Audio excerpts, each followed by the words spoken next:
Hello बच्चों, नमस्कार। मैं प्रतीक सर।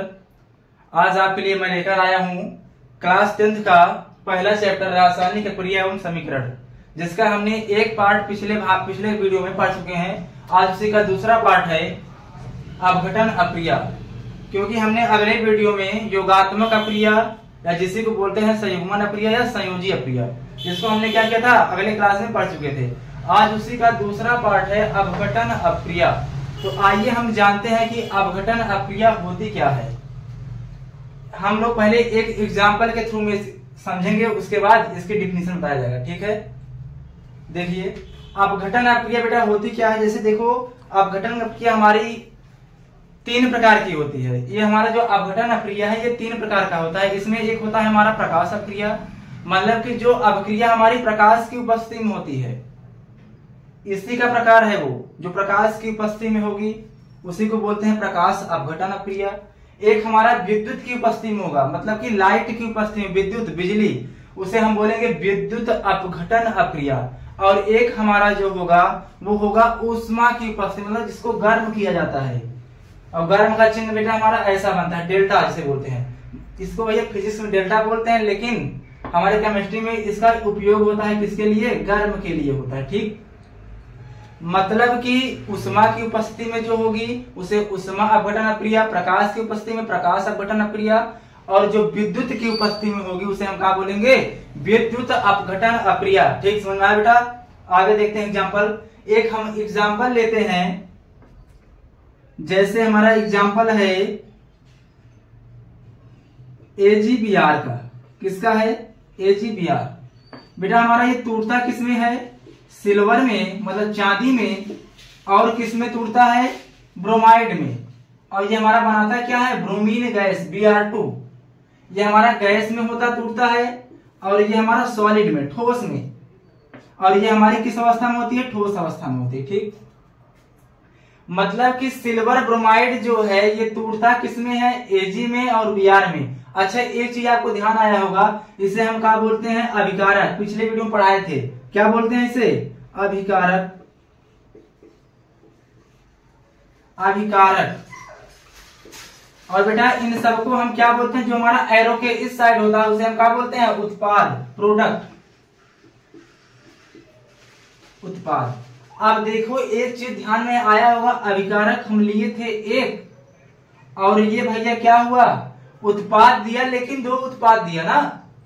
मतलब कि इसकी डिफिनेशन कैसे बनेगी कि भैया वह अभिक्रिया जिसमें एकल अभिकारक, देखो एक अभिकारक है, वह अभिक्रिया जिसमें एकल अभिकारक बाहरी प्रभाव के कारण, मतलब बाहरी ऊर्जा के कारण टूटकर एक या एक से अधिक उत्पाद देता है, उसे हम क्या कहते हैं, अपघटन अक्रिया कहते हैं। हाँ भैया, वियोजन आपके नाम लिए ना, वियोजन भी इसी प्रकार से होता है, लेकिन वियोजन और अपघटन में एक अंतर होता है। जो हमारा अपघटन अक्रिया होती है ये हमारी अनुत्क्रमणीय होती है, और जो हमारी जो वियोजन अक्रिया होती है वो क्या होती है, उत्क्रमणीय होती है। दोनों का डिफिनेशन सेम होगा, दोनों में ऐसे ही होगा, लेकिन वो हमारा क्या होगा, उत्क्रमणीय होगा, और ये हमारा क्या है, अनुत्क्रमणीय है। मतलब कि उत्पाद से हम अभिकारक को प्राप्त नहीं कर सकते हैं, लेकिन उसमें जो होगा भैया, उत्पाद से वो पुनः अभिकारक में परिवर्तित हो जाएगी। ठीक, तो देखते हैं अपघटन अक्रिया किसे कहते हैं। देखो फिर से एक बार, वह अभिक्रिया जिसमें एकल अभिकारक, देखो एक अभिकारक है, वह अभिक्रिया जिसमें एकल अभिकारक बाहरी प्रभाव के कारण या बाहरी ऊर्जा के कारण एक या एक से अधिक उत्पाद में परिवर्तित होता है या टूटता है, उसे हम क्या कहते हैं, अपघटन अक्रिया कहते हैं। अपघटन मतलब होता है टूटना। देखो ये टूट रहा है कि नहीं, अभिकारक एक था, टूटा 2 उत्पाद में। तो बेटा समझ में आया कि नहीं। और ये भैया जो हमारी बाहरी प्रभाव होती है, बाहरी प्रभाव भैया हमारा विद्युत हो सकता है, ऊष्मा हो सकती है, और क्या हो सकता है, प्रकाश भी हो सकता है, लाइट। क्या क्या, विद्युत हो सकता है, जो प्रभाव भैया विद्युत के रूप में हो सकता है, ऊष्मा के रूप में हो सकता है, और प्रकाश के रूप में हो सकता है। ठीक है, अच्छा हमारा भैया ये देखिए, अब हम बोलेंगे विद्युत अपघटन अक्रिया क्या होती है। अपघटन समझ में आ गया। विद्युत क्या होगा, यही क्रिया उसमें होगी, लेकिन जो हमारा ये क्रिया होगी वो किसकी उपस्थिति में होगी, विद्युत की उपस्थिति में होगी। जैसे यहाँ पर मान लो हम कुछ नहीं लिखे हैं, उपस्थिति नहीं दिए हैं, लेकिन वहां पर क्या होगा, विद्युत उपस्थित होगा। अब जब उष्मा लेंगे तो वहां पर क्या होगा, उष्मा उपस्थित होगा, और जब प्रकाश वाला पढ़ेंगे तो वहां पर क्या होगा, प्रकाश उपस्थित होगा। चलिए देखते हैं हम विद्युत अपघटन अक्रिया। क्या देखते हैं, विद्युत अपघटन अक्रिया। ये क्या होती है, विद्युत अपघटन अक्रिया। देखो अब इसका पहला है, अपघटन का पहला प्रकार है विद्युत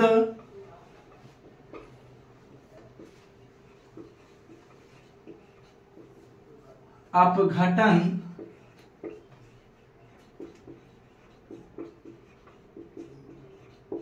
अभिक्रिया।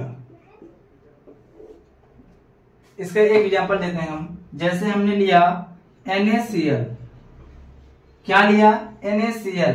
हाँ, लेकिन जो अभी रिएक्शन था हमने भैया AgBr वाला, देखो वहां पर लिखा था हमने Ag और क्या लिखा था, Br2। तो भैया Br2 देखो 2 बार इधर 1 बार है, इसे बैलेंस करना होता है। देखो ये 2 बार इधर 2 लगा दो, ये 2 बार हो गया। अब देखो Ag 2 बार इधर है, इधर 1 बार है, इधर भी 2 लगा दो। अब देखो 2 बार Ag 2 बार Br, सब बैलेंस है ना। हाँ, तो बैलेंस है ना, वही भूल के दिखाने के लिए, ठीक। हाँ, इधर देखो भैया विद्युत अपघटन अक्रिया, ये क्या होती है भैया, जब कोई भैया एकल अभिकारक विद्युत की उपस्थिति में या भैया किसी अभिकारक के, किसी एकल अभिकारक के जलीय विलयन में विद्युत प्रवाहित करने पर जब वो एक से अधिक उत्पाद में टूटता है, तो ऐसी अक्रिया को हम भैया क्या कहते हैं, विद्युत अपघटन अक्रिया। जैसे देखो हमारा NaCl है, ये भैया इसमें हम क्या उपस्थिति है, विद्युत। क्या हुआ है भैया, विद्युत की उपस्थिति में टूटता है, और क्या होता है भैया, सोडियम में टूटता है और क्लोरीन गैस में टूटता है, Cl2 गैस सॉलिड, ठीक। अब देखो वही बात, Cl2 कितनी बार, क्लोरीन कितनी बार, 2 बार। इधर देखो Cl 1 बार, इधर 2 लगा दिए, ठीक। अब देखो सोडियम हो गया इधर 2 बार, क्लोरीन 2 बार। क्या सोडियम 2 बार है, इधर भी 2 लगा दो। समझ आया कि नहीं। एक एग्जांपल और देखते हैं। जैसे देखते हैं हम जल का अपघटन H2O, ये टूटा किसमें भैया, H2 में, और किसमें, O2 में, ठीक। अब देखो H2O, देखो इधर O कितनी बार है, 2 बार है। हाइड्रोजन कितनी बार है, 2 बार, मान लो 2 बार है, लेकिन ऑक्सीजन नहीं बैलेंस है, तो इसके लिए 2 लगाओ। अब देखो हाइड्रोजन कितना हो गया, 2 दूना 4, और भैया ऑक्सीजन देखो 2 बार, तो इधर हाइड्रोजन कितनी बार है, 2 बार है, 2 लगा दो, 2 दूना 4, 4 हाइड्रोजन 2 ऑक्सीजन, बैलेंस हुआ कि नहीं। तो भैया इस प्रकार की अक्रिया को हम क्या बोलेंगे, विद्युत अपघटन अक्रिया। मतलब कि ये विद्युत की उपस्थिति में टूट रहा है। देखो एक अभिकारक था, टूटा किसमें, सोडियम में, क्लोरीन में, क्लोरीन गैस में। भैया किसकी उपस्थिति में टूटा, या विद्युत की उपस्थिति में टूटा, तो इस अक्रिया को हम क्या बोलेंगे, विद्युत अपघटन अक्रिया। हाँ, और देख लेते हैं उष्मा अपघटन अक्रिया, इसे बोलते हैं उष्मीय अपघटन अक्रिया।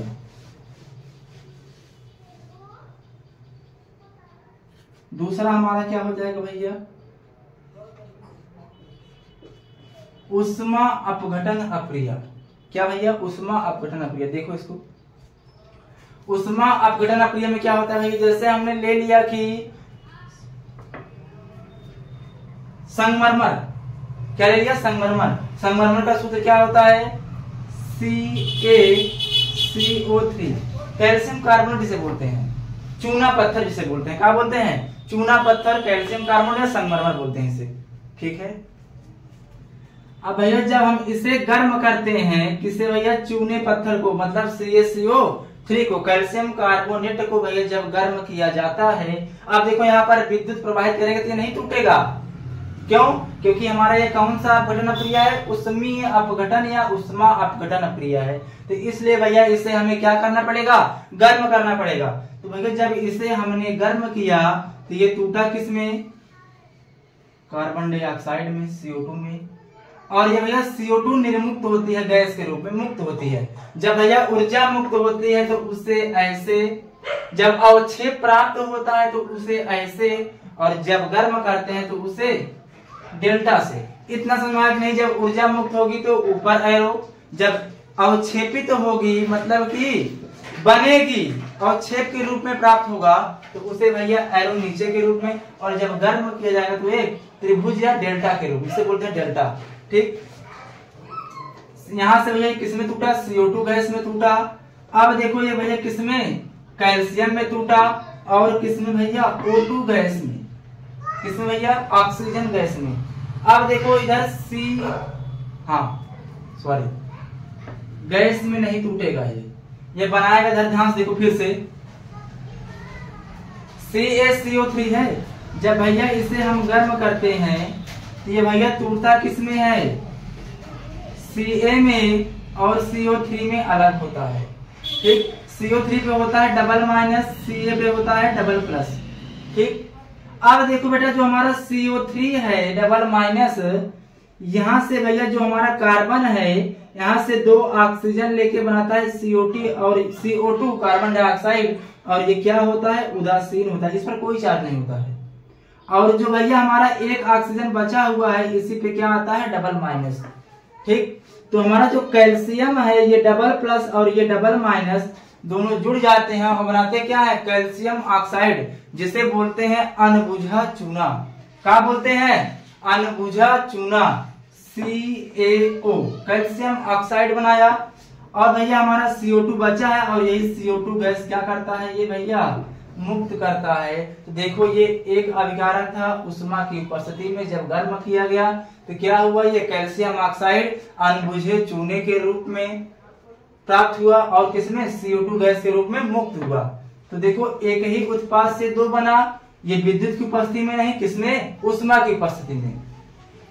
अगला प्रकार देखते हैं बेटा हम, अगला हमारा है 2 हो गया, विद्युत हो गया, उष्मा हो गया। अब बचा क्या है, प्रकाश। क्या बचा है, प्रकाश।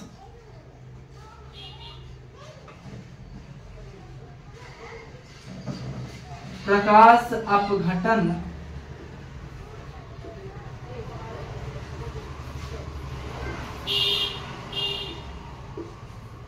अपक्रिया। प्रकाश अपघटन अपक्रिया क्या होती है, प्रकाश अपघटन भैया हम देखेंगे, जैसे हमारा एक है silver chloride AgCl। Silver chloride जो होता है AgCl, ये भैया प्रकाश की उपस्थिति में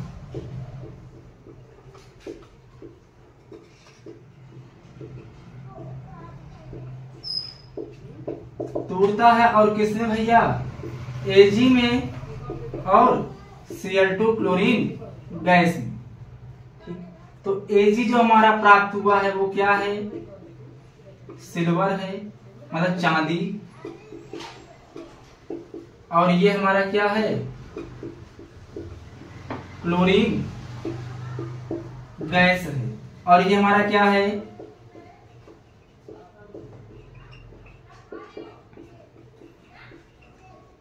सिल्वर क्लोराइड है। अब देखो Cl2 कितनी बार, 2 बार, तो क्लोरीन 2 बार ले लिए, Ag हो गया 2 बार, 2 बार बैलेंस। अब देखो बेटा ये किसकी उपस्थिति में टूटा है, प्रकाश की उपस्थिति में, मतलब भैया कि वह अपक्रिया या वह क्रिया जिसमें प्रकाश की उपस्थिति में क्रिया होती है तो उसे क्या बोलते हैं, प्रकाश अपघटन अपक्रिया बोलते हैं। मतलब कि वह अपघटन अपक्रिया जो प्रकाश की उपस्थिति में होती है उसे हम क्या बोलते हैं, प्रकाश अपघटन अपक्रिया। अब देखो ये AgCl जो है, सिल्वर क्लोराइड जो है बेटा, ये हमारा एक तरह से फोटोग्राफिक में उपयोग होता है।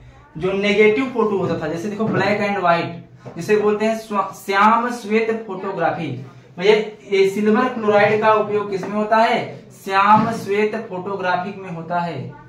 ठीक, ब्लैक एंड व्हाइट फोटोग्राफी में होता है, समझ आया कि नहीं। तो बेटा हमारा तीनों रिएक्शन हो गए, तीनों अपक्रियाएं हो गई। पहला हमारा अपघटन अपक्रिया, दूसरा था अपघटन अपक्रिया। इसे किसे कहते हैं भैया, अपघटन अपक्रिया किसे कहते हैं कि भैया वह अपक्रिया जिसमें एकल अभिकारक बाहरी प्रभाव के कारण, वह अपक्रिया जिसमें एकल अभिकारक बाहरी प्रभाव या बाहरी ऊर्जा के कारण एक या एक से अधिक उत्पाद में टूटता है तो उसे हम क्या बोलते हैं, अपघटन अक्रिया। तो हाँ बच्चों, हमारा अपघटन अक्रिया हो चुका है। इसके तीनों प्रकार भी हो गए हैं। पहला प्रकार था प्रकाश अपघटन अक्रिया, दूसरा था विद्युत अपघटन अक्रिया और तीसरा हमारा क्या था, ऊष्मा अपघटन अक्रिया। अपघटन अक्रिया के तीनों प्रकार हो चुके हैं। अब हमारा इसी का तीसरा प्रकार है भैया, मतलब कि रासायनिक अक्रिया का तीसरा प्रकार है कौन सा, वियोजन अक्रिया। कौन सी भैया, वियोजन अक्रिया। भैया देखते हैं वियोजन अक्रिया किसे कहते हैं। जब भैया वह अक्रिया जिसमें एकल अभिकारक टूटकर एक या एक से अधिक उत्पाद का निर्माण करता है तो वियोजन अक्रिया कहलाता है। ये भी अक्रिया भैया हमारा अपघटन अक्रिया के समान है, उसी का जैसा है, लेकिन इसमें एक अंतर है कि ये भैया हमारे क्या होती हैं, उत्क्रमणीय होती हैं, मतलब जिन्हें हम दोबारा प्राप्त कर सकते हैं। जैसे हम देखते हैं एग्जाम्पल हमारा है NH4Cl, अमोनियम क्लोराइड। क्या है, अमोनियम क्लोराइड। अब देखो भैया हमारा टूटता किसमें है, अमोनिया में, NH3 में और किसमें, HCl में। हाइड्रोक्लोरिक HCl गैस जिसे बोलते हैं, हाइड्रोक्लोरिक अम्ल या बोलते हैं इसी को बोलते हैं HCl गैस। भैया सब इसमें टूटा किसमें, NH3 में, अमोनिया में और किसमें, HCl में। तो भैया हमारा क्या था, ये अमोनियम क्लोराइड था, टूटा किसमें, NH3 में और HCl में। हाँ, ये हमारा क्या होती है, उत्क्रमणीय होती है। तो उत्क्रमणीय के लिए भैया ऐसे लगाते हैं, एक तीर इस साइड, मतलब कि इसमें टूट रहा है और पुनः इसमें ये प्राप्त हो सकता है, मतलब ये इसमें टूटा, ये पुनः इसमें भी प्राप्त हो सकता है। ऐसे अक्रिया को हम क्या बोलेंगे, वियोजन अक्रिया। और अपघटन अक्रिया में क्या था कि वो सिर्फ टूटता था, दोबारा बनता नहीं था, लेकिन ये क्या होगा, टूट जाएगा और जब भैया इसकी उपस्थिति समाप्त हो जाएगी, जैसे मान लो ये प्रकाश की उपस्थिति में टूट रही है या विद्युत की उपस्थिति में टूट रही है या ऊष्मा की उपस्थिति में टूट रही है।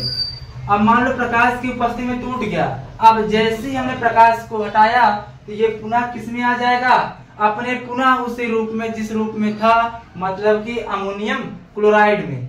समझ में आया कि नहीं।